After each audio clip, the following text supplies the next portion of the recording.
Hi everybody. Today we are with Peter Campbell, the Senior Financial Advisor from Merideon Wealth Strategies. He's also a certified financial planner and a Master of International Finance. That sounds like an amazing title actually. And he's also a decent bloke as well. So we've got Peter Campbell in today. He's going to be speaking specifically about super and obviously money is on the minds of many at the moment, and obviously we have our super option that we can withdraw from, but beyond that also how to make sure that your current super fund is the best one for you.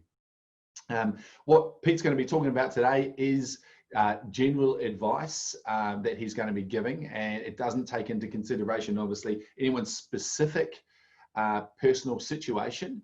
However, he will be giving some really valuable advice for you to then consider after our discussion today. Okay, so Pete, tell us a little bit, firstly, about yourself. How did you get into where you are now, the role that you're playing in terms of the finance advice and obviously some of the milestones along the way for you? Yeah, sure. So it's a great question, Andrew, and thank you for having me today. I do take this quite seriously, and it's great to be able to actually communicate to everybody out there just some general pointers around what we can be considering during these times when it's pretty rough right now. So for me, myself, long story short, a lot of study. So I'm very passionate around finance. I love helping people. I love helping families. And helping them solve their problems and sometimes problems that they're not sure that they have just yet. The way that I came into it, I started over in Melbourne as an investment advisor, moved back to Perth to be a bit closer to family. And for the last 5 years, I've actually practiced as a financial advisor, initially with a bank, and now I'm out in boutique land where I'm able to help a lot more people and do some different types of advice as well. Excellent, Pete. Excellent. And Merideon Wealth Strategies, what kind of stuff do you guys do there at Merideon? Yeah, so Merideon Wealth Strategies is an award-winning practice. We're based down in Mandurah. It's been operating for 10 years. We offer holistic financial advice. So what that essentially means is if there's anything related to superannuation, insurance, cash flow, specific needs, potentially around estate planning or risks and concerns that people have on the financial side, and they're not really too sure about how to progress forward. That's what we help people with. And it's a real goals-based approach. So people will often come to us with a specific problem that they've identified. It might be, I'm not sure what my superannuation is doing for me. I don't know if I'm going to have I'm not sure I'm going to have enough when I retire. Can you help me with that? And our answer is absolutely, but let's also have a look at all of the other areas that you've got going on in your financial life as well to make sure that there's no stone unturned.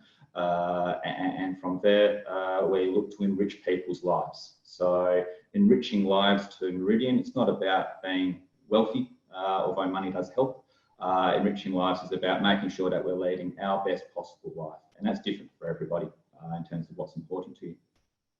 And I suppose you've been having some pretty interesting conversations of late, right? With the whole COVID situation, there'd be, I'd say, advice like yours would be definitely sought after. And I know, just from speaking to the people in our industry, the amount of financial challenges that they're having as well. And I suppose that's not uncommon across all industries really at the moment. Yeah, absolutely. There haven't been too many industries that have been left unscathed by coronavirus, especially when we're talking about a national lockdown. I am having a lot of discussions with our clients at the moment. They're good discussions. Quite often people think that I've got a lot of clients that are freaking out right now and incredibly worried about their investments. But that's honestly not the case. When you are under advice, if there are investments in place, then we do make sure that they are structured in such a way that if we do have a pandemic and an oil crisis at the same time, ultimately you are going to be comfortable with what that looks like.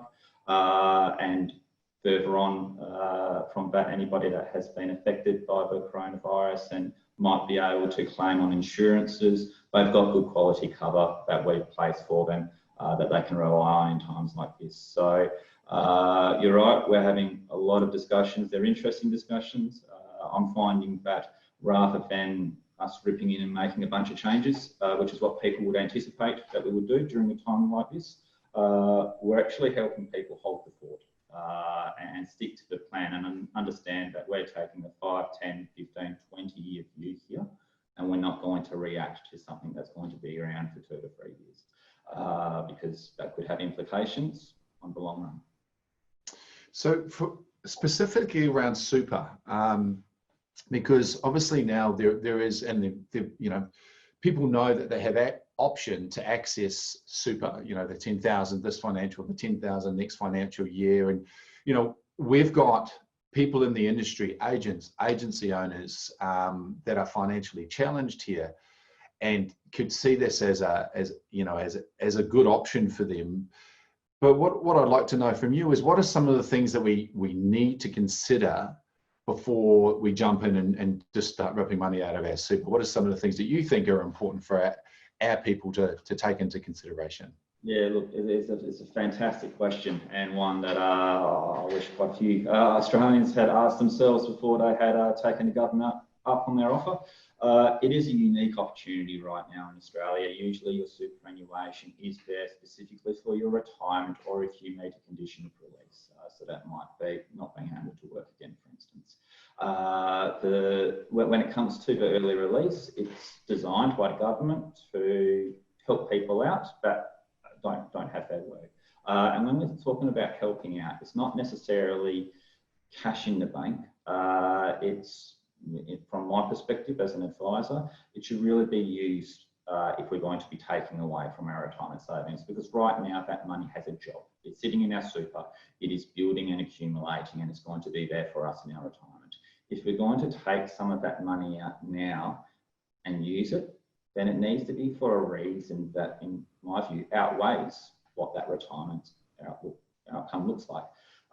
So a good example of that might be debt reduction. If cash flow has taken a beating, you've got credit cards, and the interest on that is having a big impact on your cash flow, then that could be a good reason to access superannuation early. Making sure that we control how much we're accessing, not necessarily maxing it out, but whatever we can leave behind in superannuation is only a good thing. So what I would suggest to people is 2 things. Have a really good think about what you're using the money for, all right? And you know, just make sure it's for a good reason. If it's going to sit at the bank account and do nothing, then I'd suggest that it's putting you in a worse position in the long run than leaving it behind in superannuation. The second thing, if you're wondering about what the impact to your retirement savings is going to be, the MoneySmart website has a fantastic calculator where you can put your age in, you can put how much you're looking to access from superannuation, and it will tell you in today's dollars, so it's easy for us to understand how much you're actually taking away from your retirement. So if it was to tell you that for your age, $10,000 now means $20,000 in the future, you've got to think about how far does $20,000 take you right now, because that's effectively the time that you're taking away from your funds in retirement in terms of them lasting. So that's a good general way to look at it, and that will help you to actually try to figure it out yourself rather than just guessing and hoping for the best. I think that's great advice, and we'll leave the link on the text in the post for the MoneySmart Calculator. I think that's a good little tool, just so you can get a reality check on what it actually means to be able to take it out now and how it affects the future. We were talking a bit before, and you had some research on what people are using it for, and I think you said the number 1 was debt reduction, but tell us about number 2. Yeah, number 2 is pretty scary, and this has actually been in the media a bit lately. I believe it was AMP that ran the numbers, but I'm happy to stand corrected there if it wasn't. The number 1 was debt reduction. Again, you're thinking your credit card, your home loans, arguably a good decision to be made with money. On that note, though, I would urge people, be careful about the home loan, because whilst it can feel good to knock off your home loan by 10 grand, you're doing it against a very low interest rate. And you're sort of locking in the earnings, essentially, of that $10,000. Think about what your superannuation can do instead for you. right, and stack that up. Now, coming back to your question right there, the second one was actually gambling. And what that tells me, that's quite terrifying. As an advisor, I do hope that most of them back some winners there. But what that tells me is people are actually taking this money out of superannuation. $10,000 feels good and it's in the bank account. Now what do I do? And that's sort of putting the cart before the horse in a major way. So that's the just fantastic way to highlight that this is important. Make sure you got a plan for it first. And then absolutely contact your super provider, find out what the process is, and actually get it done. So I think that's great advice, and that kind of leads me to the question of analysing your current super fund now as well, and the importance of making sure you're in a good super fund. What are some of the reasons why it's really important to kind of reassess and make sure that your current super fund is working well for you right now? What are you normally normal reasons on why you should make sure you're always assessing the opportunity in the super fund? Yeah, and look, to your point there, much at the end there, the always side of it, that's a very strong belief of mine. If we're thinking about our retirement, that's never something that changes just because we're in the good times or the bad. It is always a need that we have to make sure that we've got enough to look after us in retirement for our specific lifestyles. So to that note, I would say that it's always important to at least understand how your superannuation is placed, how much you're paying for it, what, if any, insurances you do have in there, and make sure you're actually taking it seriously, because it is your retirement savings. It's something that, because it's superannuation and it's not our bank account, a lot of people do just tend to ignore it. They get that annual statement once a year. It hits the bottom drawer in the desk. And you know, you're just sort of skimming over the statement. All right, what did I start with this year? What did I end with? Am I up or down? Okay, move on. Hopefully next year's a better year. And that approach, I would say, is not really sustainable if you are serious about your retirement and making sure that you lead a half-decent lifestyle in your retirement. Effect control. This is something that you can control, and actually make sure that you're in a good fund with cost-effective investment, that you've got good quality insurances, that if anything falls over between now and that date, you are going to be looked after financially, and also making sure that your contributions are at a good level as well, so that you will hit whatever the target is for your potential lifestyle. It's interesting, and there's been a few super funds at the moment are probably reassessing premiums, they're reassessing covers, and you know, prices for some super funds are going up. So let's say we've got an existing super fund and we're looking for options in a super fund. What sort of things should we be comparing? You know, how do we know ours is good, or how do we know someone else is better than the one we're in? What's some of the things that we need to look at? Yeah, look, there's a couple of things going on there. So as an advisor, I do look at super and insurance in isolation a bit. Okay, you can use your super to pay your insurance, but insurance within superannuation, it's got its own implications and considerations there, which are quite deep and we won't go into today. But it's important to note that there are, you know, some points around insurance and super that leave a bit to be desired, especially cover that's automatically given to people. All right, so let's just start there on the insurance front, because it is something that people rely on their superannuations for, because it's usually the only life TPD or income protection that they do have before they actually review it and sort it out properly. So default insurance within, say, an industry super fund or a default employer superannuation fund is usually what we term as group cover. What that effectively means is there's an insurance policy that covers everybody in that superannuation fund. All right, whole as bolus. If somebody applies for it, they get it. Now, the weakness of that is the definitions usually aren't very strong, robust, because if you're thinking about the risk that the insurer is exposing themselves to, it's a lot. You're talking about tens, hundreds of thousands of members that automatically have default life cover given to them, regardless of what shape they're in. Okay, so that's the first thing to be aware of. The second is the insurance that's within your superannuation on default terms is usually, or historically, has been quite cheap for a reason. It's group cover, so they're able to subsidise the cost of the insurance across the entire group, and that's the approach that they've taken to date. In recent years, though, we've seen some very big moves from insurers in the superannuation space, specifically group insurance. They're drastically increasing their premium, or they're changing the type of cover that's actually available to the member. Now, this is essentially them playing catch up. All right, they're realising that, wow, we've got a lot of risk on the table right now. For argument's sake, income protection, mental health claims are escalating, something shocking, and they have been for a long time. It's not a sign of the times. It's just a very frequent claim when it comes to your income protection. Now, if you're not, as an insurer, you don't have enough premium coming in to make sure that you're going a good way towards covering what's going out in claim, then you're running at a big loss. And the income protection industry as a whole, not just group, but as a whole, has actually seen a lot of scrutiny from the government around essentially that, running it as a business. Very important note, income protection as an industry to date, just that product, has been losing about $1 billion a year.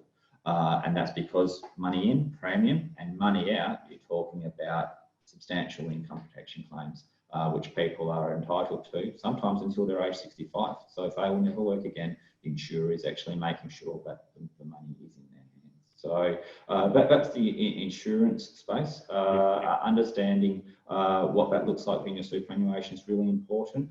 The other two, which I would say is really what superannuation is about, is the investment and the fees that you're paying for access to that investment. So investment, usually you would start out with an industry super fund or an employer superannuation fund, where you're selecting an investment option. It might be a balanced option or a growth option. It might be something called a MySuper, which is essentially your age. Okay, so whatever decade you are born in, you get a specific type of investment for that. And that's effective when it comes to investment. It's cheap, it's diversified. The thing that you do need to keep an eye on, though, as a member, is understand that just because it says balanced or growth on the label doesn't mean that the money, that the allocation of the funds, the underlying investments, actually is balanced or a growth. Because every single super fund has a different interpretation of what that actually looks like. So a great example is the balanced. I see anything between a 50% growth to 50% defensive allocation. So what I'm talking about there is your growth is your Australian shares, your international shares, your property. Your defensive is your cash, your fixed interest, term deposits, things that historically have been a bit safer. They both have risk, but they're different risks. And the growth risk is generally a bit more aggressive than the defensive. Now, when it comes to the balance, the 50-50 is something that makes sense to a lot of people. But I've also seen balanced funds and industry funds that are actually 80-90% growth and 10 or 20% defensive, and everything in between. So understand what your actual asset allocation is. Make sure it passes the common sense approach, just yourself. If you look at it and think, wow, that's a lot of Australian shares, you probably are taking risks. That's a little bit too high for you. But before you make changes, can't stress this enough, do seek advice, because sometimes what we interpret as being too risky, if a professional actually sits down and says, okay, this is your overall situation, it's going to be okay, that can help you make those decisions. So that's the investment side. The fees, and what I would suggest people don't really understand a lot at all in terms of how much your super fund is actually charging you for the pleasure of a company and the management of your money. That is incredibly important, especially for people that are in the early to mid stages of accumulation. Small balances, up to $100,000, that sort of situation, fees have a very big impact on the outcome, because if you think about it, your superannuation is invested and then the fees come out to your super provider, and whatever's left, that's your return. Okay, so if we're minimising the fees, what's been taken out of our return before it comes to us, that's only a good thing. So making sure that you've got appropriate insurances in place, your investments make sense to you, okay? And nobody knows ourselves like ourselves, so that's a place that I do take clients initially when we're first looking at their superannuation. This is how your money is invested. How does that feel to you? Rather than just imposing my professional judgment on them. And then fees. Now, on the fee side of things, I will quickly note your statement, your annual statement, so that one that goes into the bottom drawer every year, that does have a lot of the fees on it, and they are disclosed. It's not always disclosed in a fashion that's very user-friendly. So if you look up your superannuation fund on Google and look for fee guidance, sometimes they've got a nice summary that just outlines all the fees that are chargeable to your superannuation and what the fees actually mean, what all of those weird line items on your statement actually do mean in terms of what's been charged, why, and who it goes to. That can really help. Failing that, there is a document called a product disclosure statement, which is incredibly powerful in terms of the knowledge that is contained within. It's big and scary. It's something that you might want an advisor to take you through just so you do understand what you've got. But it does have absolutely everything that governs the product within it. Great, some great advice there, Pete, and some really good tips on what to look out for and where to go to find the detail of the information you need to know around your, your insurances and also your fees around super. And it makes sense with, as you say, if you've got a lower amount of super and you kind of use the example of $100,000, and let's say some of those fees are fixed, then the percentage of fee to the amount of money you have, and there is a lot higher than if you're, if you had more than 100,000 or 200,000, 300, whatever that is, depending on how long you've been working and how much you've been contributing. Let's say you do find some other super fund that you want to transition to.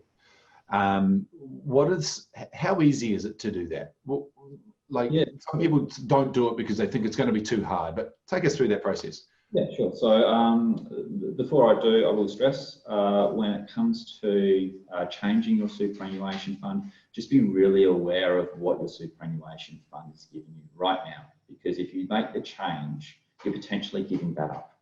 And that's something that you're not necessarily going to get back. If you go back to that super fund and say, look, I've made a mistake, I want it to go back the way it was before, they've got the right to say, no, we're not offering that anymore. You were offered that because you took your super out 10, 15 years ago with that employer, and now you don't have access to it. So be acutely aware of that before you make the move. If you are making the move, it isn't that difficult to change your superannuation fund. The process is to find a provider that you like and do your due diligence and your research, make sure it's something that you are comfortable with moving forward.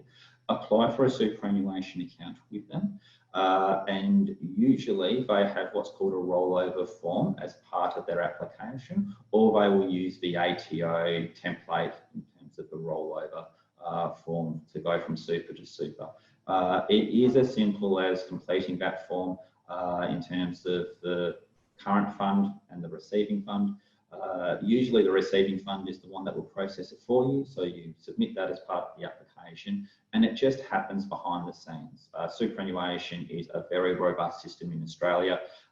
It is built on infrastructure that is specifically designed to facilitate superannuation choice for all Australians. And as soon as that request is provided, it does happen behind the scenes. It can take some time for superannuation to go through the ether and then land at the new fund and be invested out, but it's not a difficult process, and certainly shouldn't be stopping people from seeking better alternatives. And it's interesting you say there's all those things you have to check before swapping over. What do you lose if you move there? Make sure you're asking those questions of your existing super fund.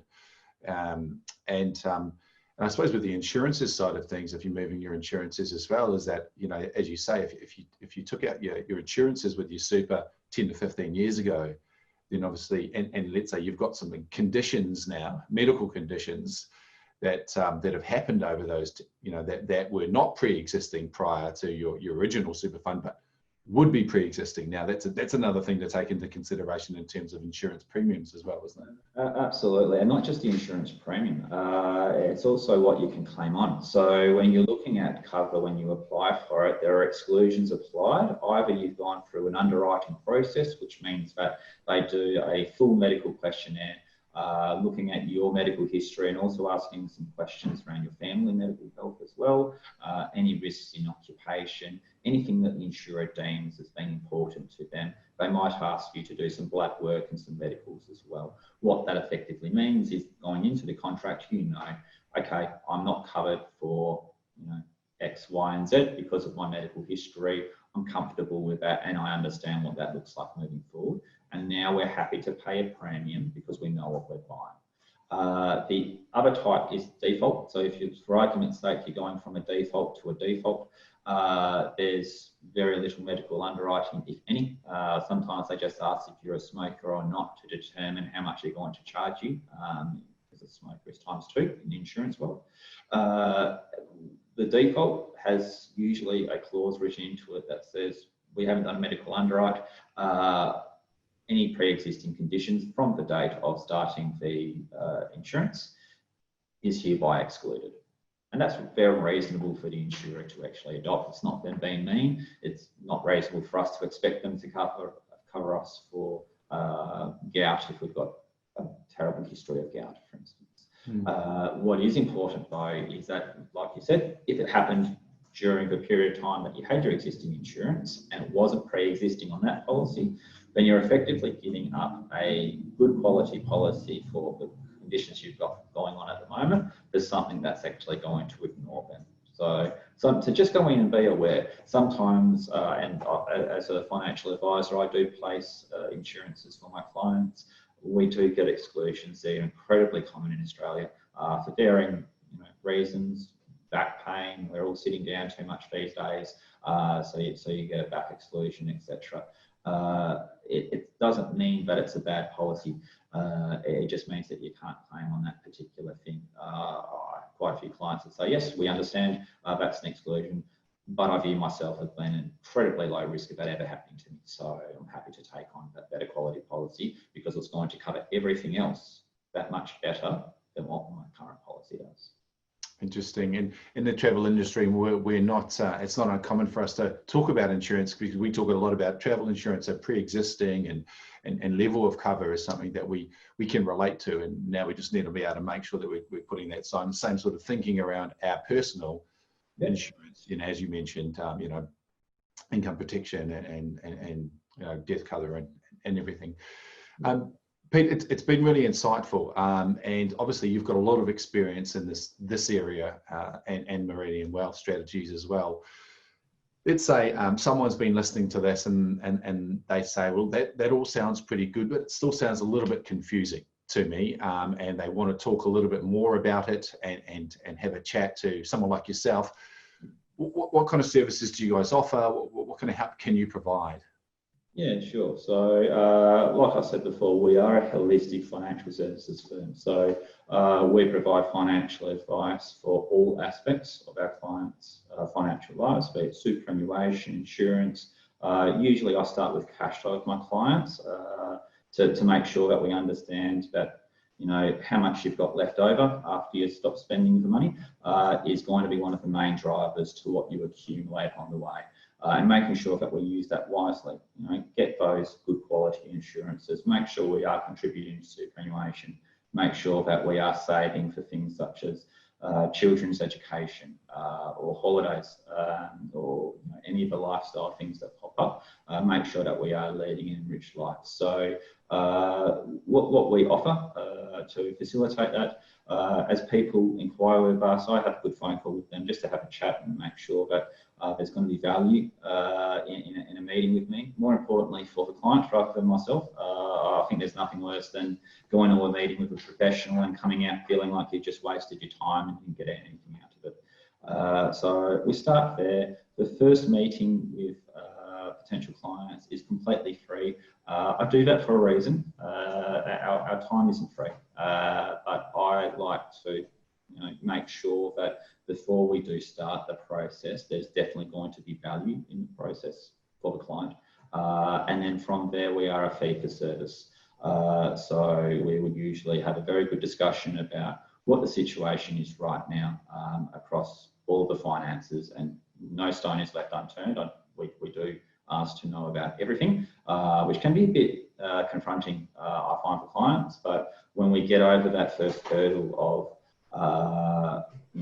this is really important to make sure that you get where you're going and beyond. Maybe there's some potential, but you haven't even considered yet by some strategies that we might be able to put in place. Let's make sure that we actually sit down, do it properly, get all the hopes, the dreams on the table, for real goals, also what terrifies you, what do we need to make sure is absolutely avoided so that you're comfortable during a pandemic and an oil crisis at the same time, for instance. And from there, we actually do produce financial advice formally. It's written in nature, so whenever I talk like I am now, it is general advice. We do put together a comprehensive advice document which covers each of those areas as they relate to you, and we make sure that you understand that over the next 5 to 10 years, under our advice, if you do these things, this is what it's going to look like for you. And it's that aspect that I'm actually finding, rather than the fixes on the awesome superannuation fund and the fantastic insurance policy. It's that certainty around if this, then that, that people actually do really identify with, especially during a period like now where there is such great uncertainty. Okay? Everything's up in the air. A lot of us are at home wondering about what are the next 12 months going to look like. If we can actually sit down and form a plan during this terrible time, then in the good times, you're already going to have the structure. And I would say that if you take this seriously and do it now, you're going to have structured your life to work whilst times are really lean. When the money is rolling in the future, you're going to have a lot more surplus to work with. You're not going to be the victim of what I term lifestyle bloat, where you make another 20 or 30 grand a year and for some reason it's not sitting in the bank account because you've managed to spend it. So yeah, I would say that the door is wide open. I'll leave my details with you guys for anybody that is interested. I'm acutely aware of everything that's going on in the travel agency at the moment, or travel industry. Obviously, by virtue of working with you guys at Immersive, I know that there's a lot of pain out there, a lot of uncertainty, a lot of concern. So please, reach out if not me. Again, I'm in Mandurah. I do have clients all around Australia. I facilitate the service entirely through Zoom, so like we're doing now, and anything that needs to be signed, we do via correspondence, either post or electronic signatures. I don't see that as a real barrier when it comes to seeking financial advice from a professional. And if not me, then please do seek help from somebody. This is really important to take control of, and don't feel that because times are tough right now, it's a later thing. Now might be the best opportunity you've got to just sit down and go, all right, this is what my life looks like when everything turns to crap on me. How can I still manage? I totally agree. You mentioned the word terrifying, right? And then there's probably a few people when facing some terrifying things as well. And what better time to possibly put your mind at ease. One of the areas that some people are worrying about is finance, and talking to someone, the fact that they can talk to you and there's a free consultation at the beginning to discuss potentially where the value lies for them, I think is worthwhile taking up, just because if we're struggling and we're confused or we don't know something, I know in the past for myself, and I've talked to an expert, it's put me at ease a little bit just to get some third-party advice from someone who's been dealing with, like yourself, with many people with many businesses or many employees, just to get that advice, and can make you feel a little bit better in building a plan. And once you have a plan, that gives you the confidence that at least you know what you're doing and how you're going to do it moving forward. control, right? It's also like right now, everything's just completely crazy, out of our control. The government's imposing, both federal and state, restrictions on our ability to do certain things. Some of the more recent people that have come on board with me are really enjoying the process because it's sort of the one thing that they've got control over. And that's a big confidence booster in a major way to help us hold our head a bit higher. Excellent, Pete. Well, look, I know how passionate you are about helping people from the financial aspect to build a better life. And you know, we've known each other for a while now, and you're a good friend of Immersive Leader. So look, I really thank you for your time today, Pete. I know you're a busy guy helping a lot of people, but look, I really think there's been value in the conversation today for the people that are listening, that do want to do something about their finance and do want to have are considering, super payments and are possibly reconsidering their super provider. And as you said, we're going to leave your details on here. If they do want to get a hold of you for that free consultation, that's going to be there for them as well. Thank you for your time. It's always a pleasure having a chat to you, mate, and we wish you all the best. Absolute pleasure.